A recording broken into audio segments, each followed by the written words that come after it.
and distribution healthcare resources responsibly. In loo gaarsiiyo dhammaan distribution ama distributing in loo gaarsiiyo healthcare resources responsibly si mas-uuliyad ku jirto si dhammaan wixii adeegya qofka loo qabnaa ama resource dawooyin hadday noqoto hadday adeegyo kale caafimaad noqoto in dhammaan si siman loo gaarsiiyo beeshanada iyadoo la isticmaalayo fairly equally sinaan iyo cadaalad iyadoo la isticmaalay maxaa example waxa uu ah in la hubiyo all the patients dhammaan beeshanadu ama bukaanadu have equal access dhammaan ma wada heleen to life saving treatment sida tusaalahaan dawooyinka lagu badbaado ama dawooyinka nolosha badbaadiya iyadoo loo eegayo their backgrounds and wealth qofkani backgroundkooga halkay dadkani degan yihiin nidaamyadooda in la dhuuxo wealth qofkani taajir ama ma yahay taajir ama faqiir noocayaas oo kale iyadoo disparitieskka loo eegayo yacni sida faqrigo yacni inta farqi ahaan u dhexaysa iyadoo loo eegayo ma heleen waa tusaalaha introductionka ama overviewga aynu iska siinayno of this topic ama justice pillarkan waa fairness and equity in health care fairness waxaan sheegnay in cadaalad inay wada heleen adeegii oo dhan equityna waxaan ku sheegnay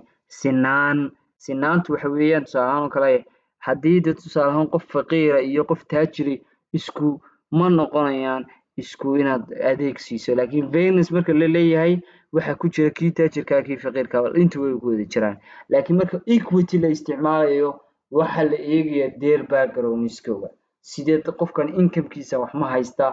dee bulsho noocee la nooliyay halkuu degan yahay waxaasoo dhan baad markaa ku siinaysaa waayahay waxa loo qadariyaa inay yihiin ethical principles mabaadii akhlaaqiyaad oo qofka hogaamiya guiding treatment and the patient marka qofka la daweynayo ama qofka bukaanka la daweynayo waaye oo weliba la siinayo healthcare resourceska ama distribution lagu sameynayo ama la fidinayo adeegyada caafimaadka iyadoo la fidinayo way conceptiga aynu meesha qaadanayo waxa weeyaan in ay meeshu timaado markaynu cadaalad sameyno trust certification qanacsanaan iyo inaynu wax ku oolkii ama shaqadii health outcomeska caafimaadka inoo soo baxaysay shaqadii inoo soo baxaysay markaynu caafimaad aynu nahay dad caafimaadkii bixinaya ama adeegii caafimaad bixinaya in aynu u kala eegno diverse patient populationkii dadkani aw sidee u kala caafimaad daran yihiin sidee kala caafimaad wanaagsan yihiin marka waxa weeyaan waxaanu eegaynaa bal siduu caafimaadku u yahay inagoo u eegaynaa diversity kala duwanaanshaha populationka inagoo eegaynaa waayahay qodobka kale waxa weeyaan maxay faa'iido u leedahay importance of fairness and equity in health muxuu faa'iido u leeyahay fairnesska iyo equityguba fairness wuxuuna waa cadaalad inay ku wada qaataan maxay equitygu leeyihiin equityguna waxa weeyaan in loo eego tusaalahaan qofku inuu ma qaadan karayo waayahay maxaa muhiim ah muhiimaddu waxa weeyaan enhancing patient trust inuu qofkii patientka ah dareemo inuu aaminaadi meesha timi in la siinayo adeeg dhammaystiran oo qorshihiisii iyo sidiisuu haysanayo marka uu aaminaad waa meesha imanaysa promoting ethical practice inaan kor u qaadno dhaqamiyaadkeena inaga markaynu isticmaalo nidaamyada noocan professionalismkiini ama waxa kacaya xirfadeeniba kor u kacaysa inagoo u eegana qof kasta patientka ah their backgroundska maxaa qofkan waa sidee reducing health disparity waxaanu hoos u dhigaynaa kala fidnaasha kala tagga tusaalahaan qof taajira iyo qof aan waxba haysan si inooguma shaqeynayo markaan cadaaladda u farayno marka cadaalad u farayno siisu inooguma shaqeynayo waayahay marka kaas kale waxaan hubinaynaa qofkan maxaa ku sababay inuu dawada soo doonto socioeconomic statistics xaaladda uu ku jiro qofka patientkii waana halkuu degan yahay waan isweydiinaynaa halkuu degan yahay base waxaan weydiin karnaa tusaale ahaan laga yara tiro badan yahay ama waxaan eegi karnaa qofkan patientka ah deegaankiisa ma caraba ma dad kale oo xabashiya ah يعني saas oo kale ayaa cadaaladdu waa haddii qofku xabashi yahay ma soo dhex geli karo ama dee cadaaladda meesha ka baxaysa marka waa inay u sinaato improving health outcomeska inaynu outcome-yada inoo soo baxay faa'iidada inoo soo baxaysaa ma la gaadhay oo dadkii ma wada gaadheen adeegyadeeni ma wada gaadhin si fair ma u gaadheen oo sinaan iyo cadaalad labadaba ma loo qaybiyo oo adeegyadeeni si wanaagsan ma u gaadhin waa waxyaabaha markaa inoo soo saaraya inaynu aynu helno health waxa la yidhahdo overall health outcomes yacni in caafimaadkeenu wanaagsanaado ama caafimaadkeenu kor u kaco waayo fairness kelmada aynu soo qaad fairnessku definitionkeegu maxaynu mar hore ku sheegnay fair haddii lagu dhaha this is not fair tani ma aha cadaalad tani markaa cadaalad macnaha waxa weeyaan in qofkii si equal treating patient ama qofkii patientkaa si equal loo dabiibo iyadoo la hubinayo qof kastaaba miyuu helay adeegii same level si isku mid ah carekii miyuu helay iyadoo loo qadarinayo health citizenska macnaha health care citizenska cisbitaalka meesha uu joogo iyadoo loo qadarinayo halkaa uu joogo unbaa ayaa lagu xukumaya ma helaan dhammaantood looma eegayo kan demographic ma laga tiro badan yahay ma loo dhaqaala ma haysto waxa lama eegayo key pointsku waxa weeyaan in aynu eegno equal treatment ma hele diagnostiskii ma loo sameeyey oo baaritaan ma loo sameeyey daweyn ma loo sameeyey servicena ma hele oo dee ma lagu xiday service oo nursing kugu qabanayo kale ma lagu helay tani markaa decisionkeena waxay ka dhigaysaa inagu without biasing sameynaa bias waxaa la dhaha cadaalad daro inaynu sameynayno qof kasta inagoo aan ku xulinayn personal characteristics waa inaan markaa ayeyda oo xagga dambe joogta aanad kiniinka u hordheegin laakiin waa inaad si equalia aada ugu qaybisaa taasina waa qodob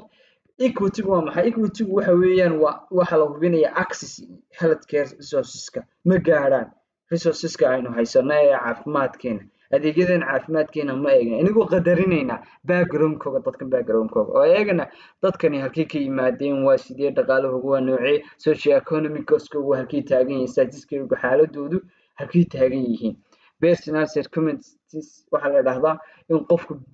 qofka tusaale ahaan la yidhahdo halkuu ka taagan yahay bulshada downbar qof aan waxba tahli karayn baska iska bixin karayn taxiga iska bixin karayn waa noocee marka focuska waxaynu saaraynaa imika keyboardska waxaynu saaraynaa inaynu meet karayno ama dadka diversityga dadka u baahan adeega inaynu la kulanno ujeedadu waxa weeyaan inaynu systemic barrierska inaynu ka hortagno marka waxa dhacaysa ujeedadu waxa ugu weyn waxa weeye equitygu waa qofkani tusaale ahaan isku kaa mid noqon maayaan qofkii taajirka lacagta haysay iyo qofka aan lacagta haysan adeegyada qaar wada yara dhaafin kartaa waxaad isku eegaysaa cadaaladda sida u siman yihiin ilaahay waa cadaaliye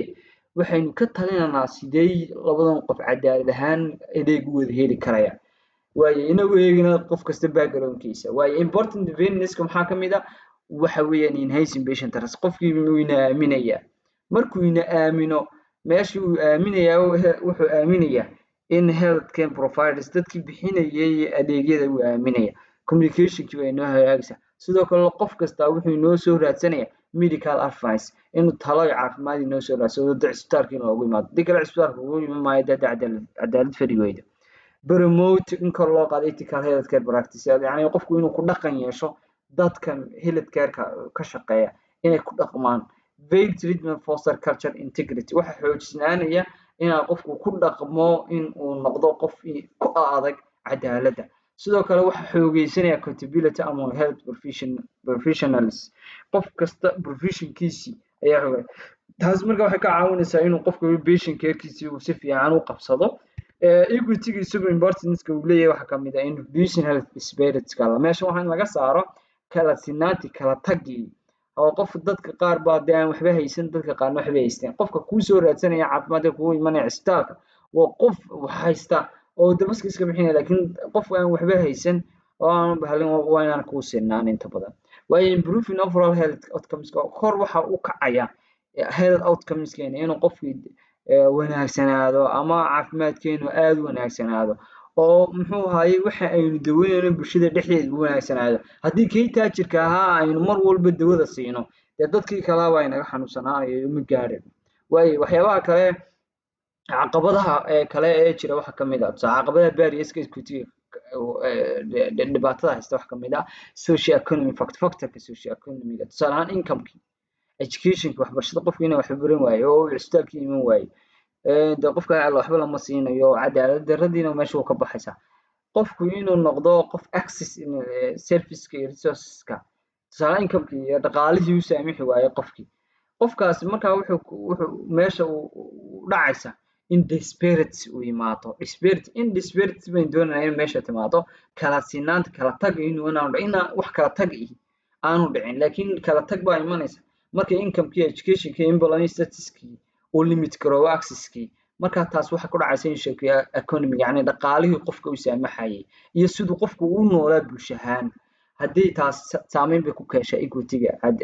muxuu ahaye in qofka sinaanta loo sameeyo system biases in healthcare systemku mararka qaarkood bias buu samayn karaa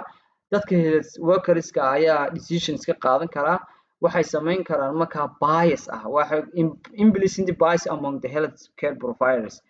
waxay qaadan karaan inay dad muxuu ahaye aan si